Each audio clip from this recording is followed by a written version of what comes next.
Arbh Smith is anam dom is mis banish dó an inad seo. Tá an áthas arm go bhfuil deis agam an ghfuilga a úsáid ins an inad. We use the language in the Eyre Square Centre because it's part of our culture and it's part of our history. The Eyre Square Shopping Centre is located in the heart of the city centre. We have a minimum of 190,000 people coming into the centre on a weekly basis, which increases to 300,000 at Christmas time.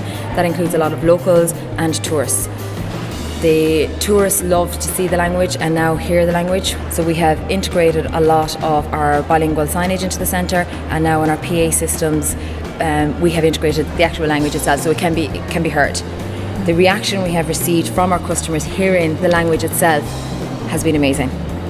The Irish language is worth 136 million to the Galway City and County. Again, because we're in a shopping centre, some of that money is brought into us as well. By using the language Eyre in the centre, we are promoting the centre, we're promoting the language, and we're enticing more people to come into the centre and use the language.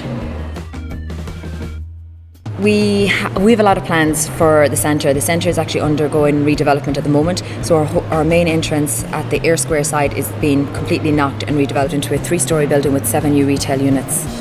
And we intend to have all bilingual signs in the new development from the start. We are going to approach all of the tenants and ask them to incorporate the bilingual signage into all of their new units.